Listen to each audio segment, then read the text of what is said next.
গতকাল মুক্তি পেয়ে গেছে এই বছরের ইন্ডিয়ার সব থেকে মোস্ট অ্যান্টিসিপেটেড ছবির ট্রেলার, যেটা হচ্ছে ওয়ার 2 এর ট্রেলার। এবং সেই ট্রেলারটা আমি কালকে দেখলাম। রিভিউ করতে একটু লেট হচ্ছে, বিকজ তোমাদের লেট লাথিফ জানো যে সব কিছুতে লেট করি আমি। আর এই ছবির ট্রেলারটা কেমন লাগলো, কী বৃত্তান্ত, এন্টায়ার বলবো এই ভিডিওতে। এবং এই ছবির যে এই ছবির ট্রেলার বা টিজার নিয়ে যে একটা ক্রিটিসিজম ফ্যাক্টর ছিল প্রথম থেকেই, যে এই ছবি সিজির ওয়ার্ক ভালো না, সেটাতে আমি একদম লাস্টে আসবো এবং ওয়ার 1 এর ট্রেলারের সাথে আমি সেটার কম্প্যারিজনও করব। ট্রেলারটা যেইখান থেকে স্টার্ট হচ্ছে, এনটিআর এবং ঋত্বিক রোশনকে আমরা দেখতে পাচ্ছি, তাদের মধ্যে যে একটা ফেস অফ ব্যাটেল, সেইটা ভালো করে এই ট্রেলারটা কিন্তু বেশ সুন্দর হবে, সেটাকে আমাদের মধ্যে মানে একটা ঢুকিয়ে দিতে সক্ষম। এবং তাদের ফেস অফটা দেখতে আলটিমেটলি সিনেমা হলে মজাই আসবে। এই ট্রেলারটার মধ্যে যেরকমভাবে ট্রেলারটাকে এডিট করা হয়েছে, বা যেরকম লুক অ্যান্ড ফিল দেওয়া হয়েছে, বা যেরকম টাইপের কালার্স ইউজ করা হয়েছে, সেটা কিন্তু দেখতে একটা সচরাচর ইন্ডিয়ান ছবির ক্ষেত্রে কিন্তু এরকম আমরা দেখতে পাই না। এটা কিন্তু একটু হলিউডের স্টাইলের ছবির ট্রেলার কোথাও গিয়ে লাগছে। এবং ওয়াইআরএফের যে কোনো ছবি, স্পাই ইউনিভার্সে দেখে রাখো, প্রথম দুটো বাদে বাদবাকিগুলো কিন্তু মোস্টলি একটু মিশন ইম্পসিবল এই ঘরানার ট্রেলার যেরকম হয় বা ওরকম টাইপের যে সিনেমা হয়, সেগুলোর থেকে হাইলি ইন্সপায়ার্ড। এবং এই ছবির ট্রেলারটাও কিন্তু মিশন ইম্পসিবলের লুক অ্যান্ড ফিল মতো লাগছে। এবং হচ্ছে আমাদের civil war, captain America versus iron ম্যানের যে পার্টটা ছিল, ক্যাপ্টেন আমেরিকা সিভিল ওয়ার বলে ছবিটা, সেই ছবিটার যেই কনসেপ্টটা ছিল, আয়রন ম্যান দেশকে বাঁচাতে চাইছে, ক্যাপ্টেন আমেরিকাও দেশকে বাঁচাতে চাইছে, তাদের ওয়ে অফ অ্যাপ্রোচটা আলাদা বাট পারপাসটা এক। তো সেরকমই জিনিস কিন্তু এখানেও বিল্ড করা হয়েছে। ঋত্বিক এবং এনটিআর দুজনেই ইন্ডিয়াকে ভালোবাসে এবং ইন্ডিয়ার তারা সোলজার। ঋত্বিক একটা অন্য ওয়েতে গিয়ে ইন্ডিয়াকে সেভ করতে চাইছে, এনটিআর একদম ডিরেক্ট ওয়েতে গিয়ে ইন্ডিয়াকে সেভ করতে চাইছে। এবং ঋত্বিক কোথাও গিয়ে ইন্ডিয়ার জন্য থ্রেট হয়ে দাঁড়িয়েছে এমন একটা জায়গাতে, সেটা ঘোস্ট হয়ে গেছে। কিয়ারা আডবাণীকেও ছবির মধ্যে বেশ ভালো করে প্রেজেন্ট করা হয়েছে, তাকে শুধু এই বিকিনি শর্টসের জন্য ইউজ করা হবে না ছবিতে, এটা আমার মনে হয়। এবং অয়ন মুখার্জির ছবিতে মানে মহিলাদের ক্যারেক্টারটা, সেটা ব্রহ্মাস্ত্রেও ছিল, ইয়ে জাবানি হ্যায় দিওয়ানাতেও ছিল, এবং এই ওয়েক আপ সিটেও কম্পারেটিভলি কম ছিল বাট ছিল। এবং এই ছবিতেও আশা করি থাকবে, কারণ তাকেও আমরা যথেষ্ট অ্যাকশন করতে দেখতে পাচ্ছি, তাকেও আর্মি ইউনিফর্মসে আমরা দেখতে পাচ্ছি। তো আমার ওভারঅল কিন্তু এটা মনে হচ্ছে যে বাণী কাপুরকে যেরকম একটা ট্রিট করেছিল, সেই ট্রিটমেন্টটা এখানে থাকবে না।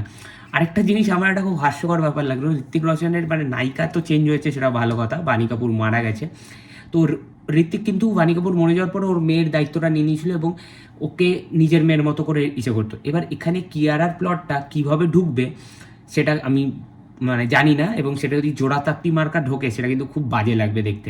আমার ট্রেলারটা ডিসেন্ট লেগেছে, ভালো লেগেছে, এবং ছবিটার জন্য এক্সাইটমেন্ট তো ছিলই, সেটা টিজারে কোথাও গিয়ে একটু কমেছিল, এখানে ট্রেলারটা সেটা আবার বিল্ড করতে সাহায্য করে। এবার যদি চলে আসি যে ক্রিটিসিজম ফ্যাক্টর, যেটা হচ্ছে সিজি নিয়ে, গ্রাফিক্সের কাজ নিয়ে, ওয়ার 1 এর ট্রেলারটা যদি তোমরা এখনও চালিয়ে দেখে নাও, 6 বছর আগের ছবি, 2019-এ এসেছিলো, এবং হয়তো শুটিং আরও 1 বছর আগে হয়েছে, সেই ছবির গ্রাফিক্সের কাজ দেখো এবং এই ট্রেলারটার গ্রাফিক্স দেখো, আকাশ পাতালে তুমি ডিফারেন্স পাবে। ওই ছবিটার মধ্যে গ্রাফিক্সটা যেরকম ইউজ করেছিল সিদ্ধার্থ আনন্দ, বা শুধু ওয়ারে নয়, ফাইটারও দেখো, প্রচুর রিয়েলিস্টিক লাগে। পাঠানে সেটা কোথাও গিয়ে ফেল হয়েছিল, বিকজ পাঠানের অনেক প্রবলেম ছিল, স্টুডিওর ভেতরে পুরো শ্যুট হয়েছিল, কোভিড, হ্যান ত্যান, লজিস্টিক্যাল প্রচুর ইস্যু সেগুলো ছিল, সেটার জন্য দর্শক একসেপ্ট করে নিয়েছে। বাট ওয়ার 2-তে তো সেই প্রবলেমগুলো আশা করি বাইরে ফেস করবে না, এবং করেনি। তো রিয়েল লোকেশনসে গিয়ে কেন যে শ্যুট করা হয়নি, স্টুডিওর মধ্যে কেন ওই পার্টগুলোকে শ্যুট করা হয়েছে, এটার কোনো অ্যান্সার নেই। তো অ্যান্সার যখন নেই, কোনো প্র্যাকটিক্যাল এফেক্টস যখন তোমরা ইউজ করনি, পুরোটাই সিজি ডিপেন্ডেন্ট হয়ে গেছো। এবং ইন্ডিয়াতে না সিজি ডিপেন্ডেন্ট যে ছবি একদম কমপ্লিটলিভাবে চোখ বন্ধ করে হয়েছে, সেই ছবি ফেল করেছে। আদিপুরুষ, দেওয়ারা, এগুলো সিজি ওয়ার্ক কিন্তু কোনো কালেই ভালো ছিল না। মানে আজকেও দেখলে ভালো লাগে না, যখন বেরিয়েছিল তখন তো মানে ভালো লাগেইনি। কিন্তু বাহুবলী দেখে নাও, একথা টাইগার দেখে নাও, বা এই যে ওয়ার দেখে নাও, বা ঋত্বিক রোশনের ফাইটারই যদি রিসেন্ট এক্সাম্পলসের মধ্যে আমি বলছি, সেগুলোর মধ্যে যে প্র্যাকটিক্যাল এফেক্টসটা ইউজ হয়েছে না, এবং সিজির যে ব্লেন্ডটা, সেটা খুব ভালো হয়েছে, এবং দেখতে সেগুলো গ্র্যান্ডিয়ার লাগে, রিয়েলিস্টিক লাগে। এবং ট্রিপল আরও তুমি দেখে নাও, ট্রিপল আরও তো অনেক বেশি ভিএফএক্স ইউজ হয়েছে, কিন্তু সেগুলো কতটাভাবে রিয়েলিস্টিক লাগছে। এখানে কোথাও গিয়ে সেই ফিকে ফিকে ব্যাপারটা আছে।